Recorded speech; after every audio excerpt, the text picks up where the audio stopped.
ಸರ್ಕಾರದಲ್ಲಿ ಇದ್ದಂತ ಮಂತ್ರಿಗಳು ಸರ್ಕಾರಿ ಕೆಲಸ ಅಂದ್ರೆ ದೇವ್ರ ಕೆಲಸ ಅಂತೇಳಿ ಮಾಡಬೇಕು. ಆದ್ರೆ ಈ ಪರಿಸ್ಥಿತಿ ಏನಾಗಿದೆ, ಸರ್ಕಾರದ ಹಣನೇ ವೈಟ್ ಅಮೌಂಟ್ನೇ ಬೇರೆ ಕಡೆ ಟ್ರಾನ್ಸ್ಫರ್ ಮಾಡಿಟ್ಟಾರ.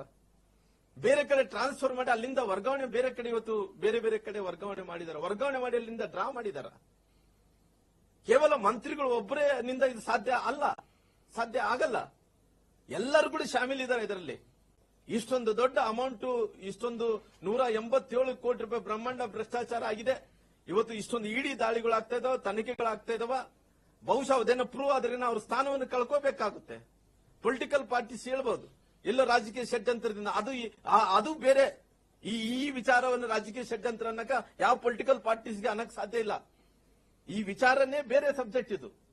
ಇದು ಸರ್ಕಾರದ ಹಣ. ಇದು ಸರ್ಕಾರದ ಹಣ. ಇವತ್ತು SC ಜನಾಂಗದ ಹಣ. ಇದು ಈ ಹಣವನ್ನೇ ದುರುಪಯೋಗ ಮಾಡಿಕೊಂಡಂತ ಕೆಲಸ ಮಾಡಿದ್ದಾರೆ, ಬ್ರಹ್ಮಾಂಡ ಭ್ರಷ್ಟಾಚಾರ ಮಾಡಿದ್ದಾರೆ ಅಂದ್ರಿಗಿನ ಮುಂದಿನ ದಿನಗಳಲ್ಲಿ ಇದೊಂದು ದೊಡ್ಡ ಹಂತಕ್ಕೆ ತಲುಪಬೇಕಾಗುತ್ತೆ. ಅಕಸ್ಮಾತ್ ಪ್ರೂವ್ ಆದ್ರೆ ಅವ್ರ ಸ್ಥಾನವನ್ನು ಕೂಡ ಕಳ್ಕೋಬೇಕಾಗುತ್ತೆ.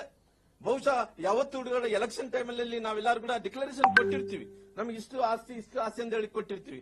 ಇವತ್ತು ಇಷ್ಟಿಷ್ಟು MP ತುಕಾರಾಮ್ ಅವರು ಬಹಳ ಪ್ರಾಮಾಣಿಕವಾದಂತ ರಾಜಕಾರಣಿಗಳು, ಪಾಪ ಸರಳ ಸಜ್ಜನ ರಾಜಕಾರಣಿಗಳು. ಆದ್ರೆ ಈ ರೊಕ್ಕ ತಗೊಂಡಂತ ಟೈಮಲ್ಲಿ ಅದೇ ಮೀಸಲು ಕ್ಷೇತ್ರದಿಂದ ಗೆಲ್ಲಿತಾರ.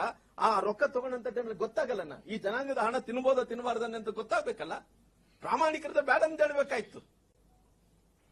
ಯಾರಿಗೆ ಮೋಸ ಮಾಡ್ಬೇಕಂದೇಳಿ ನೀವು ನಿಮ್ಮ ಸ್ವಾರ್ಥ ಸಲುವಾಗಿ ಈ ಜನಾಂಗದ ಈ ನಿಗಮವನ್ನೇ ಮುಣಿಗಾಕ್ಸಂತ ಕೆಲಸ ಮಾಡಿದ್ರಿ ನೀವೆಲ್ಲರೂ ಸೇರ್ಕೊಂಡು.